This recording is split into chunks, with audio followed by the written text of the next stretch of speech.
কেন এমন হয় যে একই পৃথিবীতে একই সুযোগের মধ্যে থেকেও একজন মানুষ এমন সব অসম্ভব স্বপ্নকে বাস্তবে রূপ দেয় যেগুলো দেখে অন্যরা শুধু অবাক হয়, আর আরেকজন সারা জীবন চেষ্টা করেও নিজের স্বপ্নের কাছাকাছি পৌঁছতে পারে না।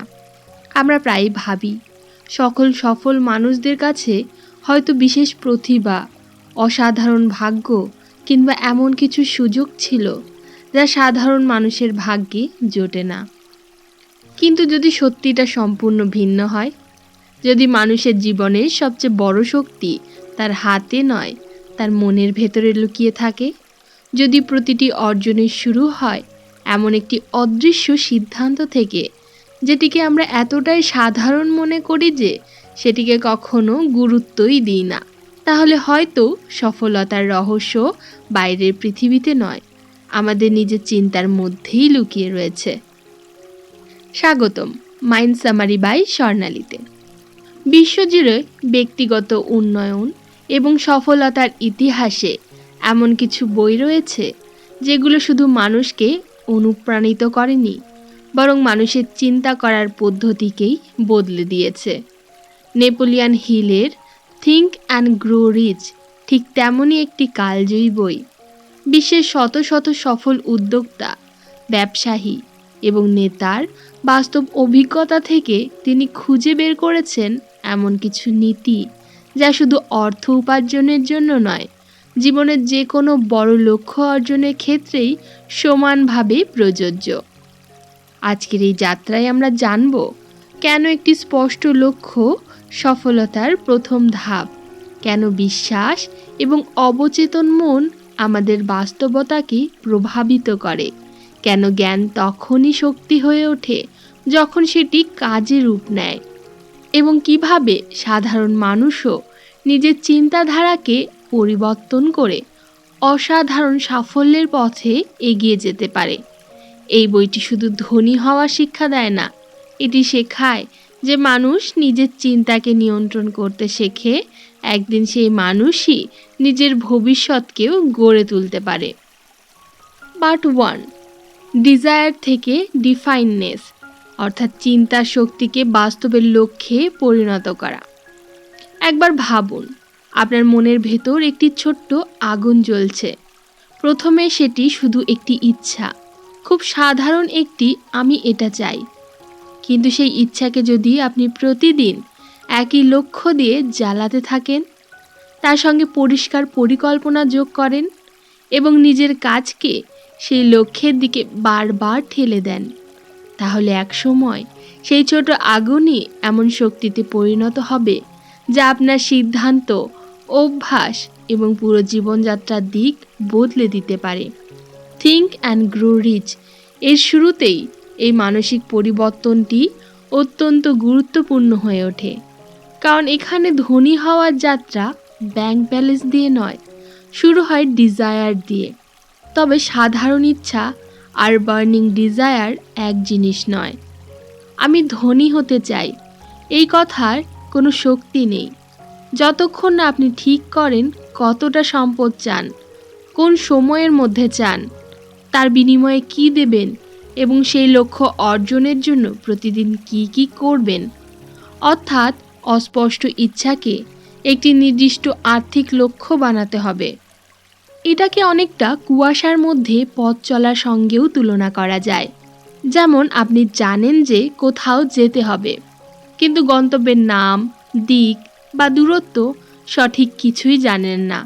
ফলে যতই হাঁটুন আপনি শুধু ঘুরপাকি খাবেন।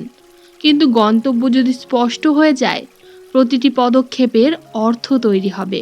এই কারণেই ডিফাইননেস অফ পারপাস এত গুরুত্বপূর্ণ, যে যার সাহায্যে মনের মধ্যে একটি নির্দিষ্ট ডেস্টিনেশন তৈরি করা যায়, যাতে আপনার সিদ্ধান্তগুলো এলোমেলো না হয়ে একই দিকেই যেতে পারে। এরপর রয়েছে ফেইথ, অর্থাৎ নিজের লক্ষ্য অর্জন সম্ভব এই বিশ্বাস।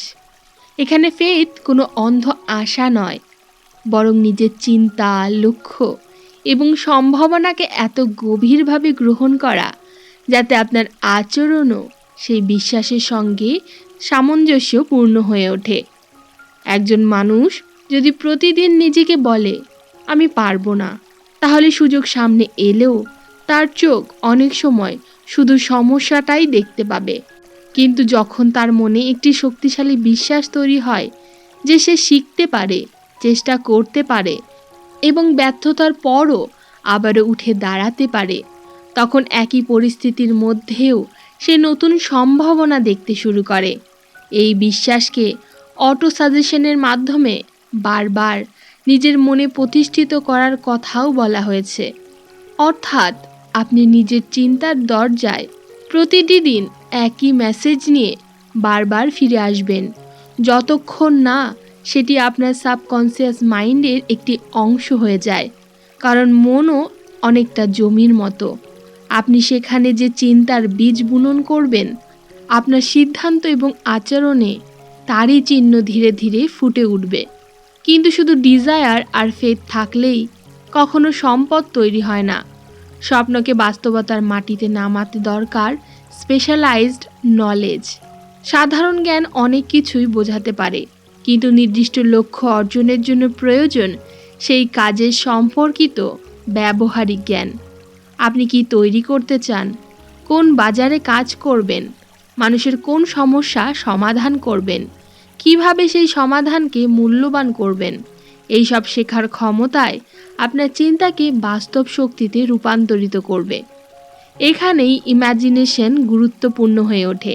ইমাজিনেশন হলো সেই ওয়ার্কশপ যেখানে একটি সাধারণ চিন্তা প্রথমবারের মতো একটি বাস্তব সম্ভাবনার আকার পায়।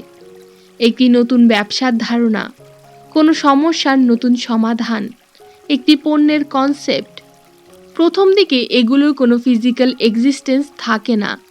এগুলো জন্ম নেয় শুধুমাত্র মানুষের চিন্তার মধ্যে দিয়ে। কিন্তু শুধু কল্পনা করলেই হবে না, সেই কল্পনাকে অর্গানাইজড প্ল্যানিংয়ের মাধ্যমে বাস্তব অ্যাকশনে নিয়ে আসতে হবে। এখানে ডিসিশনের ভূমিকা আরও গুরুত্বপূর্ণ হয়ে ওঠে।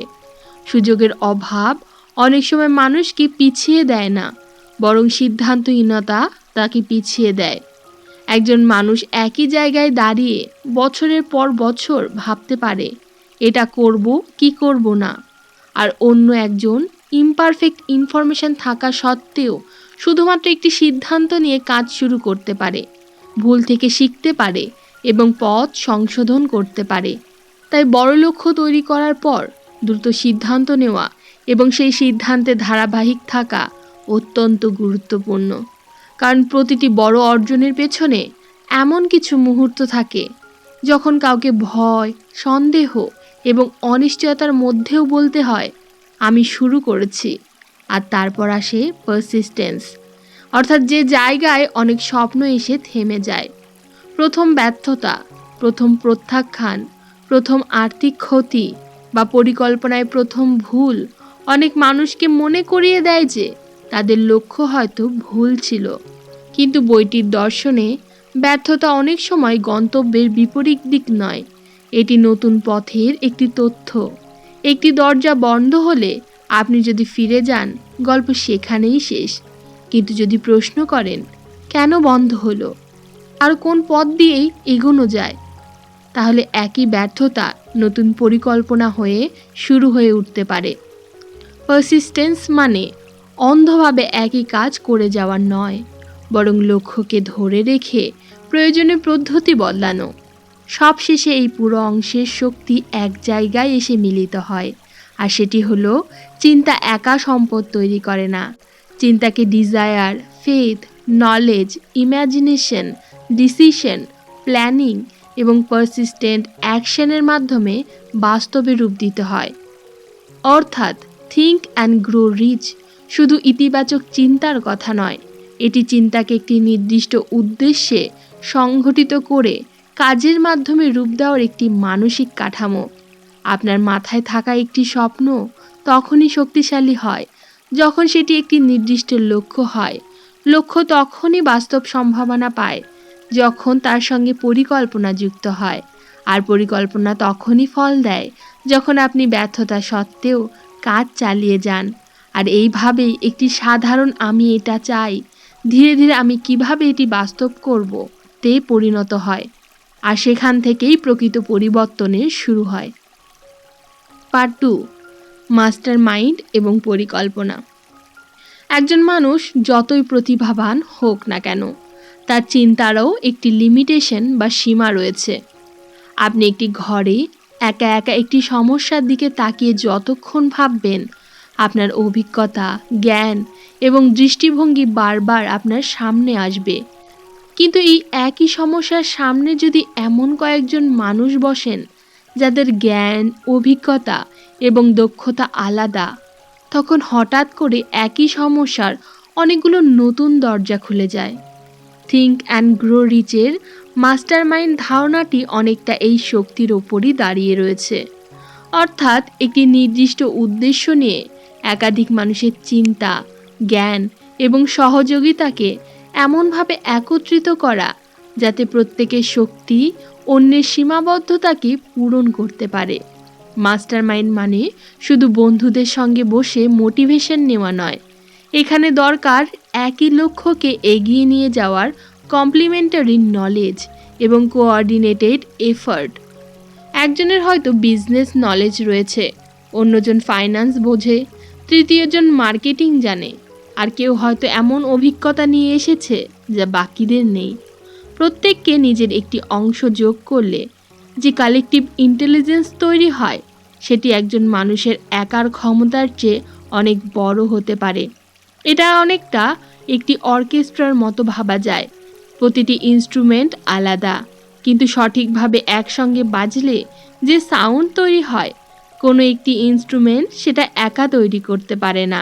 এরপর বইটি আমাদেরকে নিয়ে যায় অর্গানাইজড প্ল্যানিংয়ের দিকে। একটি বড় লক্ষ্য থাকা ভালো, কিন্তু লক্ষ্য নিজে থেকে কখনোই রাস্তা তৈরি করে না। আপনি যদি বলেন আমি একদিন বড় ব্যবসা করব, তাহলে সেটি একটি অ্যাম্বিশন, কিন্তু কোনো পণ্য বা সার্ভিস, কোন কাস্টমারের জন্য, কিভাবে ভ্যালু তৈরি করবে, কিভাবে বিক্রি করবেন, কিভাবে ক্যাপিটাল পরিচালনা করবেন এবং প্রথম 30 দিনে কি কাজ করবেন, এই প্রশ্নগুলোর উত্তর তৈরি করলেই অ্যাম্বিশন একটি প্ল্যানে পরিণত হয়। তাই বড় স্বপ্নকে ছোট ছোট অ্যাকশনেবল স্টেপে ভাঙা অত্যন্ত জরুরি। এখানে একটি জাহাজের কথা ভাবুন। সমুদ্রের মাঝখানে একজন ক্যাপ্টেন যদি শুধু বলে আমাকে ওই দ্বীপে পৌঁছাতে হবে, তাহলে ডেস্টিনেশন জানা হলো, কিন্তু জার্নি শুরু হলো না। তার দরকার ম্যাপ, ডিরেকশন, ফুয়েল, ক্রিউ এবং রুট।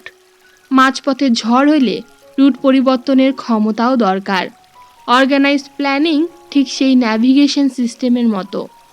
এটি আপনাকে শুধু কোথায় যেতে হবে তা বলে না, কোথা দিয়ে যেতে হবে, কী রিসোর্সেস লাগবে এবং সমস্যা এলে কীভাবে পথ বদলাতে হবে সেটাও নির্ধারণ করতে সাহায্য করে।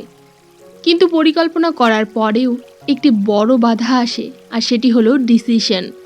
অনেক মানুষ পরিকল্পনা করতে ভালোবাসে, কিন্তু সিদ্ধান্ত নিতে ভয় পায়।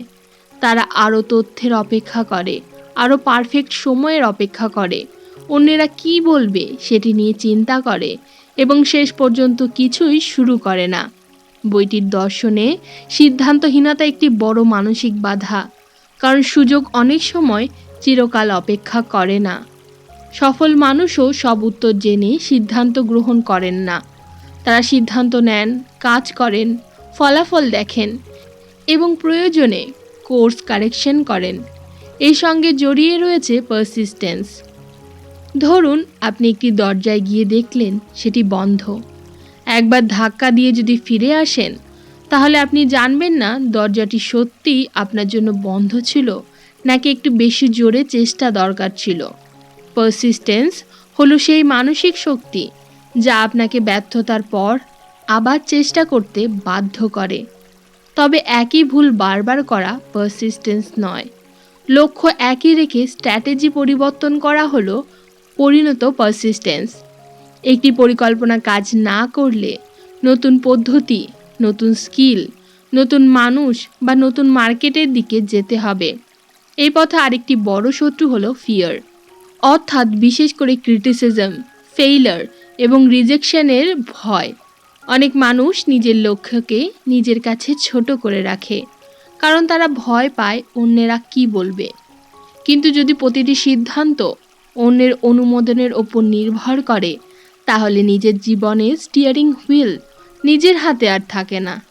তাই লক্ষ্যকে পরিষ্কার রাখা এবং অপ্রয়োজনীয় নেগেটিভ ইনফ্লুয়েন্স থেকে নিজেকে দূরে রাখা অত্যন্ত জরুরি। সবশেষে এই অংশের ধারণাগুলো একটি জায়গায় এসে দাঁড়ায়।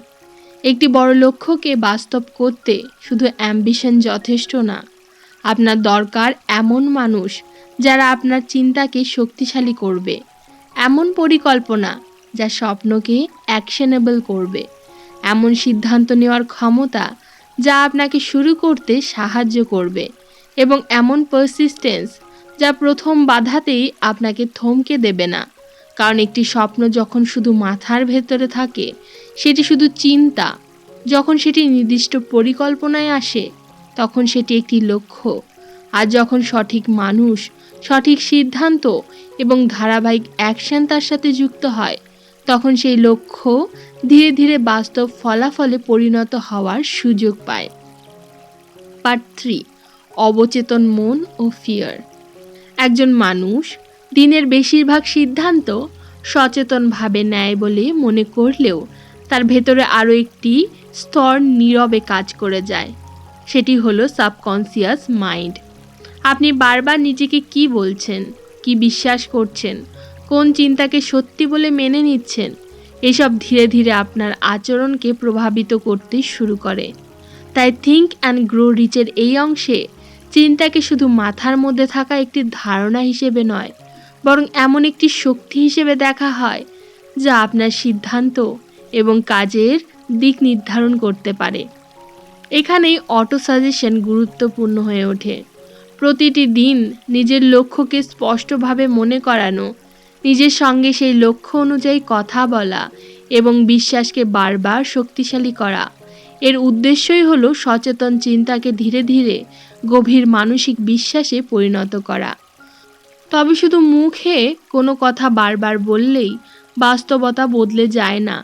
সেই বিশ্বাসকে ইমোশন, প্ল্যানিং এবং অ্যাকশনের সাথেও যুক্ত করতে হয়।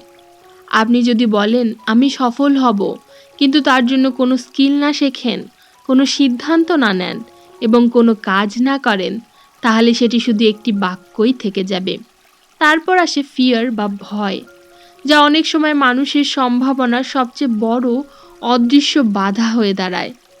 বইটিতে 6টি প্রধান ভয়ের কথা বলা হয়েছে। তার মধ্যে যেমন রয়েছে দারিদ্র্যের ভয়, সমালোচনার ভয়, অসুস্থতার ভয়, ভালোবাসা হারানোর ভয়, বার্ধক্যের ভয় এবং সর্বশেষ মৃত্যুর ভয়। এর মধ্যে দারিদ্রতা বা প্রভার্টির ফিয়ার বিশেষ গুরুত্বপূর্ণ, কারণ অর্থ হারানোর ভয় অনেক মানুষকে ঝুঁকি নেওয়া, নতুন কিছু শেখা বা নিজের সম্ভাবনা পরীক্ষা করা থেকে দূর করে দেয়। একজন মানুষ হয়তো একটি ব্যবসার ভালো আইডিয়া পেয়েছে, কিন্তু মনে হলো যদি ব্যর্থ হই। আরেকজন হয়তো নিজের কাজ প্রকাশ করতে চায়, কিন্তু ভাবছে মানুষ কি বলবে। তৃতীয়জন কোনো নতুন স্কিল শেখার সুযোগ পেয়েও শুরু করছে না, কারণ সে শুরুতেই পারফেক্ট হতে চায়। বাইরে থেকে এগুলো আলাদা সমস্যা হলেও ভেতর থেকে অনেক সময় একই জিনিস কাজ করে, ফিয়ার অফ ফেলার অ্যান্ড ফিয়ার অফ জাজমেন্ট। এই ভয়গুলোকে অনেকটা গাড়ির হ্যান্ড ব্রেকের মতো ভাবা যায়। ইঞ্জিন চলছে, ফুয়েল আছে, রাস্তা সামনে খোলা, কিন্তু হ্যান্ড ব্রেক টেনে রাখা থাকলে গাড়ি যতই শক্তিশালী হোক না কেন সামনের দিকে আর এগোবে না। ঠিক তেমনই জ্ঞান, ট্যালেন্ট এবং অ্যাম্বিশন থাকার পরও যদি ভয় সিদ্ধান্তকে নিয়ন্ত্রণ করে, তাহলে সম্ভাবনা বাস্তবে পৌঁছাতে পারে না। তাই এখানে লক্ষ্য ভয়কে পুরোপুরি মুছে ফেলা নয়, কারণ ভয় মানুষের একটি স্বাভাবিক অনুভূতি। আসল কাজ হলো ভয় থাকা সত্ত্বেও সিদ্ধান্ত গ্রহণ করা এবং সেটিকে বাস্তবায়িত করা। আপনি যত বেশি অ্যাকশন নেবেন, তত বেশি নিজের ক্ষমতা সম্পর্কে বাস্তব প্রমাণ পাবেন, আর সেই প্রমাণই ধীরে ধীরে ভয়ের জায়গায় কনফিডেন্স তৈরি করতে পারে। এরপর বইটি সিক্সথ সেন্সের ধারণার দিকে যায়, যেখানে অভিজ্ঞতা, চিন্তা, অবজারভেশন এবং সাবকনশাস প্রসেসিং একসঙ্গে কাজ করে এমন ইনটিউশন তৈরি করতে পারে যা অনেক সময় একটি পরিস্থিতির সম্ভাবনা বা বিপদকে দ্রুত বুঝতে সাহায্য করে। এটিকে কোনো ম্যাজিক্যাল পাওয়ার হিসেবে দেখার চেয়ে বরং দীর্ঘদিনের শেখা এবং অভিজ্ঞতা থেকে তৈরি হওয়া গভীর উপলব্ধি হিসেবে বোঝা বেশি বাস্তবসম্মত। এই পুরো অংশের মূল কথা হলো, আপনার বাইরের বাধার আগে আপনার ভেতরের বাধাগুলোকে চিনতে হবে। কারণ লক্ষ্য পরিষ্কার হলেও যদি সাবকনশাস বিলিফ আপনাকে পিছিয়ে দেয় আর ভয় প্রতিটি সিদ্ধান্তের আগে আপনাকে থামিয়ে দেয়, তাহলে আপনার পরিকল্পনা কাগজেই থেকে যাবে। কিন্তু যখন চিন্তা, বিশ্বাস, ইমোশন এবং অ্যাকশন একই দিকে কাজ করতে শুরু করে, তখন আপনার মানসিক শক্তি ছড়িয়ে না গিয়ে একটি নির্দিষ্ট লক্ষ্যের দিকে কেন্দ্রীভূত হয়। আর সেখানেই থট, বিলিফ, ডিসিশন, অ্যাকশন এই ধারাটি তৈরি হয়, যা ধীরে ধীরে আপনার অভ্যাস এবং ফলাফলকে বদলাতে পারে। Part 4, specialised knowledge, opportunity and persistence. এবার আসি এমন কিছু ধারণায় যেগুলো আগের অংশের চিন্তা, বিশ্বাস বা লক্ষ্য নিয়ে নয়, বরং সেই লক্ষ্যকে বাস্তব পৃথিবীতে ফলাফলে পরিণত করার প্রক্রিয়া নিয়ে। কারণ একটি শক্তিশালী ইচ্ছা আপনাকে শুরু করাতে পারে, কিন্তু বাজার, মানুষ, দক্ষতা এবং বাস্তব সুযোগকে বুঝতে না পারলে সেই ইচ্ছা দীর্ঘদিন টিকে থাকে না। স্পেশালাইজড নলেজ, জ্ঞানকে ব্যবহারযোগ্য করুন। শুধু অনেক কিছু জানা আর নির্দিষ্ট ক্ষেত্রে মূল্যবান হয়ে ওঠা এক জিনিস নয়। একজন মানুষ হাজারটি বিষয় সম্পর্কে সামান্য জানতে পারে, কিন্তু অন্য একজন একটি নির্দিষ্ট সমস্যার সমাধানে অসাধারণ দক্ষ হয়ে উঠতে পারে। এই দ্বিতীয় ব্যক্তির জ্ঞানই বাজারে বেশি মূল্য পেতে পারে। তাই লক্ষ্য অনুযায়ী স্পেশালাইজড নলেজ অর্জন করা, সেই জ্ঞানকে কাজে লাগানো এবং প্রয়োজনে অন্য বিশেষজ্ঞদের জ্ঞান একত্রিত করা অত্যন্ত গুরুত্বপূর্ণ। এটাকে অনেকটা একটি টুল বক্সের মতো ভাবুন। আপনার কাছে যত টুলস থাকবে, তত বেশি ধরনের কাজ সামলাতে পারবেন। কিন্তু কোন কাজের জন্য কোন টুল ব্যবহার করতে হয় সেটি না জানলে টুল বক্স কোনো কাজেই আসবে না। নলেজের প্রকৃত শক্তি তার অ্যাপ্লিকেশনে। এরপর আসে অপরচুনিটি। সুযোগ সবসময় নতুন কিছু নয়। অনেকেই ভাবে বড় সুযোগ মানেই এমন কোনো আইডিয়া যা পৃথিবীতে আগে কেউই ভাবেনি। কিন্তু বাস্তবে সুযোগ অনেক সময় আমাদের চোখের সামনেই থাকে।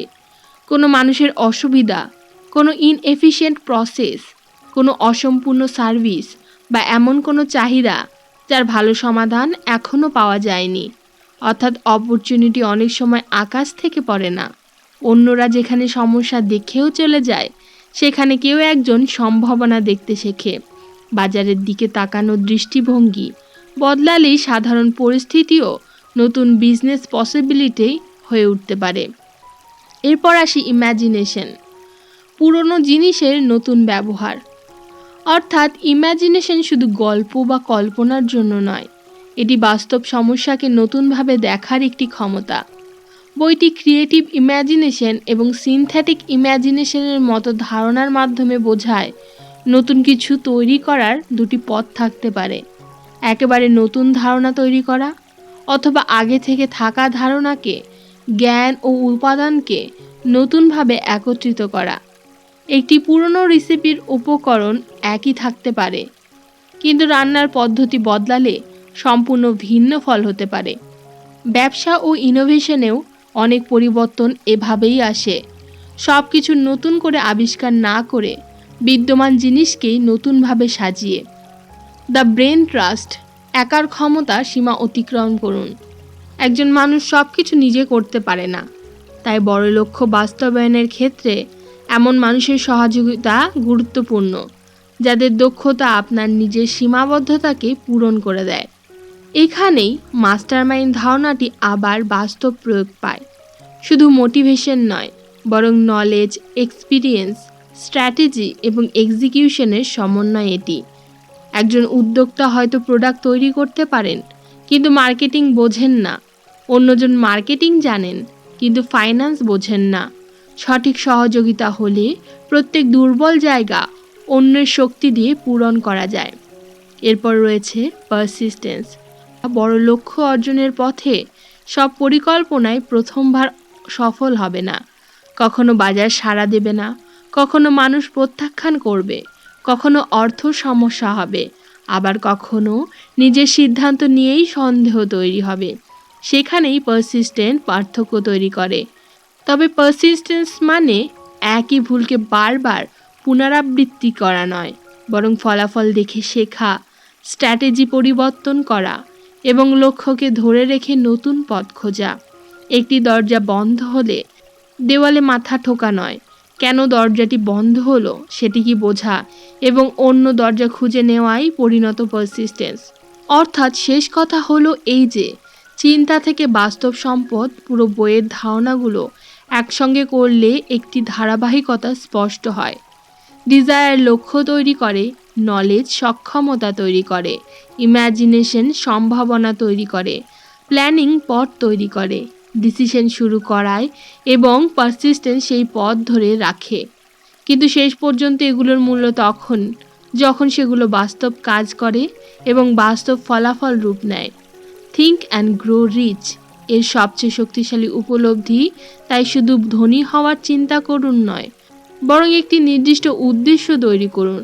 সেই উদ্দেশ্যের জন্য মূল্যবান হয়ে উঠুন, সুযোগ চিনুন, সঠিক মানুষ এবং জ্ঞানকে কাজে লাগান এবং বাস্তব অ্যাকশনের মাধ্যমে নিজের চিন্তাকে ফলাফলে পরিণত করুন।